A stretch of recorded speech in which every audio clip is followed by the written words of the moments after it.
కమల్ హాసన్ గారు అబ్బాయి షణ్ముఖికి నన్నే పెట్టుకున్నారు, ఎందుకంటే చిత్రం నేనే కాబట్టి పెట్టుకున్నారు. చేశాను, బ్రహ్మాండంగా మెచ్చుకున్నారు.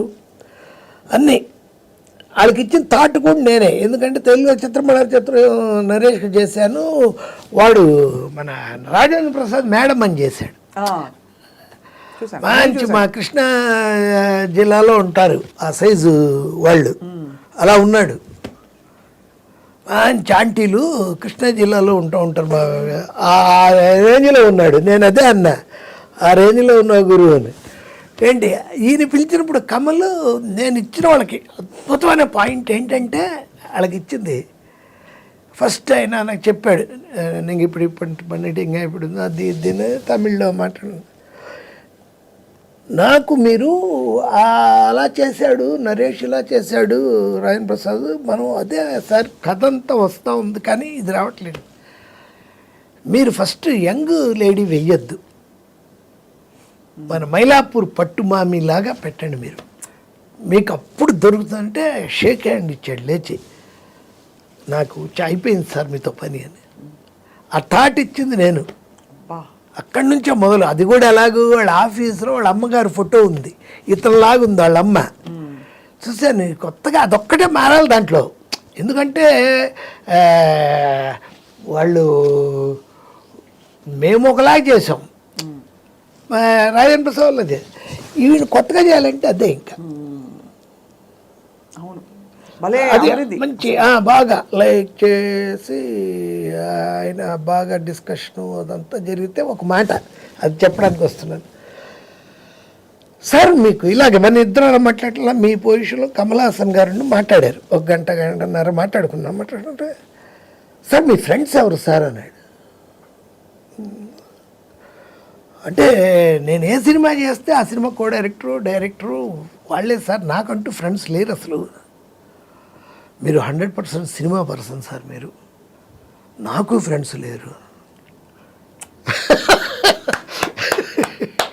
అంటే సినిమా ఫ్రెండ్ ఇంకా అంతే అంతే, వృత్తే ప్రవృత్తి రెండూ ఒకటే అయినప్పుడు ఆనందం మీకు తెలుసు. అంటే you don't feel the need, అవసరం టైం లేదు, నాకు టైం ఉండదు, తీరిక ఉండదు. అబ్బాయి షణ్ముఖి చాలా గ్రేట్ ఫిల్మ్, అండ్ అసలు కమల్ హాసన్ ఆ థాటే నేను ఇచ్చింది. తర్వాత ఏవో 2-3 కామెడీ సీన్లు ఢిల్లీ గణేష్కి వాళ్ళకి దాంట్లో వర్కౌట్ చేశాను, కానీ ఆ థాటే నేను అనుకుంటూ వెళ్ళింది కూడా అదే. నేను జనరల్గా ఏంటంటే ఇప్పుడు కారు ఎక్కినప్పుడు సంజయ్ కిషోర్ గారిది మీది స్టార్ట్ అవుతుంది, స్వప్న గారు అని అడిగింది, ఆ టర్నింగ్లోని యాంకర్ ఎవరు మీరేనా అని అంటే కాదండి స్వప్న, గ్రేట్ అన్నాను వెంటనే, మా బాబోయ్ అని.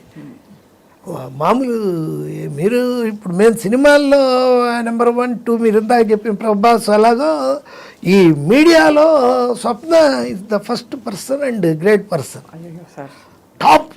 మీకు రాంది లేదు, మ్యూజిక్ సింగర్తో వీడి ఇంటర్వ్యూ అంటే డెఫినెట్గా పాటలు ఉంటాయిరా అనుకుంటాను నేను. ఏంటి తప్పకుండా పాట ఇష్టం సార్, అదే కానీ మీరు అన్నట్టు చాలా మంది చెప్పకుండా దాటేస్తారు, కానీ వాళ్ళు మీరు చెప్పి దాటకుండా మాకు కొన్ని విషయాలు చెప్పారు. చాలా మంది సింగర్లు చెప్పకుండా దాటేస్తారు సార్. అవునా? ఏ అంటే మరి గుర్తుండదో లేకపోతే ఇంకేం చెప్తానులే అనుకుంటారు, కానీ అన్నీ చాలా క్యాజువల్గా తేల్చేస్తారు. అవును, మీరు గొప్పగా వాళ్ళ విషయాలన్నీ చెప్పి మాకు ఆ కాలం విషయాలు తర్వాత తరాలకు ఎలా తెలుస్తాయంటే ఇలాగే.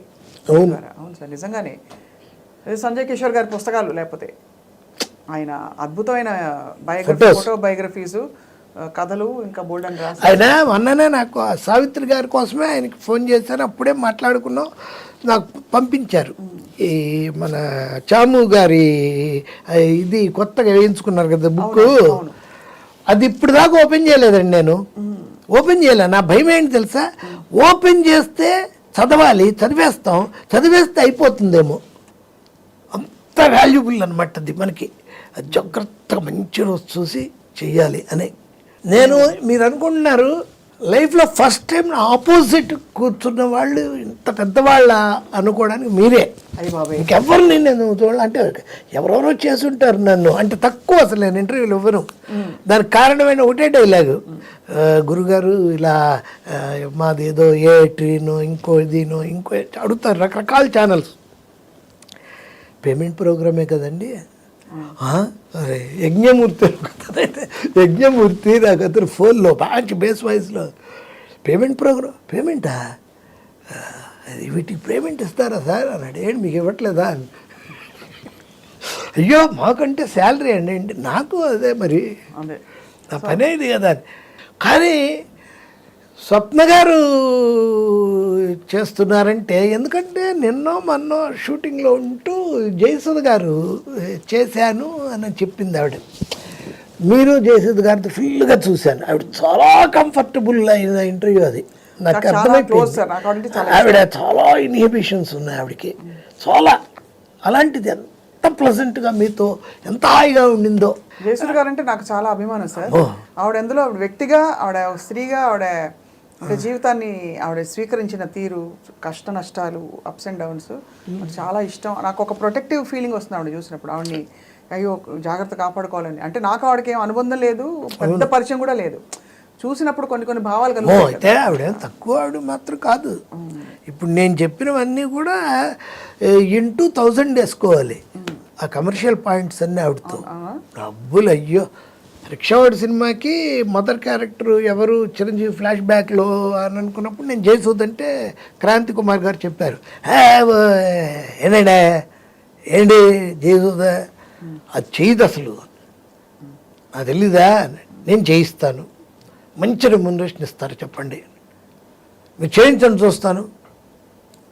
మీనా కుమారి లాగా హిందీ మీనా కుమారి లాగా ఆఫ్ షేడ్స్ మేము అనుకుంది కోదండ రామరెడ్డి డైరెక్టర్, అక్కడే చచ్చిపోయింది ఆ సినిమా. ఆఫ్ షేడ్స్ లైట్ అలా పెట్టి చెయ్యాలని చెప్పి వెళ్ళి ఇవిడికి నేనే చెప్పాను, ఏమండి ఇలా అయితే నేను ఎందుకు చేయాలి ఏంటి 15 లక్షలు ఇప్పిస్తాను అబ్బా 5 రోజులు.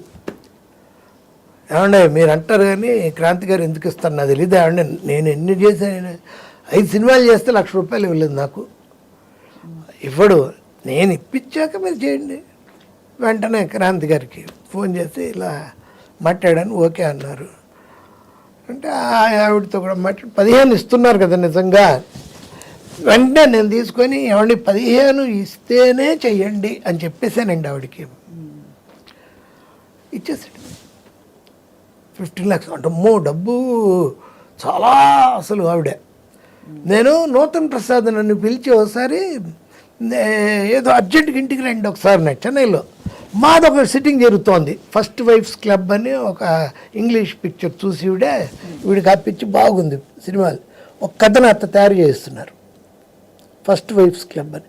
ఆవిడ డిస్కషన్కి వెళ్తూ ఉంటే ఈయన పిలిచారు మన నూతన్ ప్రసాద్ చెన్నైలో. వెళ్ళాను. నేను ఇలా నూతన భారతీయని పెడుతున్నాను, అతనికి అప్పటికి కాళ్ళు దెబ్బతిన్నాయి, పెడుతున్నాను, డొనేషన్ ఫస్ట్ నిన్నే అడగాలని ఇదిగో పుస్తకం అని నీ పేరు రాశాను, ఏదన్నా ఇవ్వు తమ్ముడో అన్నాడు. నేను ఒక 10,000 ఇస్తానండి, థ్యాంక్స్ అమ్మా అన్నాడు. వెంటనే నేను కారు ఎక్కి ఆవిడ ఇంటికి వెళ్ళకుండా మళ్ళీ ఇంటికి వెళ్ళి ₹10,000 డబ్బు తీసుకొచ్చి ఈయనకి ఇచ్చేసి, ఎందుకంటే మళ్ళీ మనం మిస్ అవుతామండి, ఆలోచనలు 2-3 వచ్చేస్తాయి నాకు, ఎంత ఇవ్వాలి ఎందుకు ఇవ్వాలి ఏంటి అనేది చెప్పి అందుకు ఇచ్చేస్తున్నాను. ఇచ్చేసాను. ఇచ్చి జేసు గారి దగ్గరికి వెళ్ళి సారీ అండి ½ అవర్ లేట్ అయిందండి. ఎక్కడికి వెళ్ళారు మధ్యలో? ఇలా నూతన్ ప్రసాద్ గారు ఇలా పెట్టారు 10,000. ఏమండి మీకు ఏమన్నా అసలు కామన్ సెన్స్ ఉందా? ఆవిడ అడిగింది బాగా క్లోజ్, ఏమన్నా కామన్ సెన్స్ ఉందా? నూతన్ ప్రసాద్ అని అడుక్కుతున్నాడా? మన డైరెక్టర్ శంకర్కి ఆ ఇల్లు 3.5 కోట్లకు అమ్మాడు మొన్ననే 10 రోజుల క్రితం. సరైన వాళ్ళకి ఇవ్వాలి కానీ అలాంటి వాళ్ళకి అండి ఇచ్చేది అంటే అడిగాడు. నేను తర్వాత ఫూల్ అయ్యానని. నిజమే కదా, అంత వాడికి ఇవ్వడం ఏంటి, మనమే తప్పు చేసేవే అనిపించింది మనసులో బాగా. ఇంకా అన్నారు ఆవిడ 2-3 మాటలు, మీరు అలా ఇవ్వకూడదు అంటే ఆఖరికి నేనే జోకేసా, అంటే ఇప్పుడు ఆయనకి ఇవ్వకూడదు మీకు ఇవ్వాలంటారా ఏంటి అని.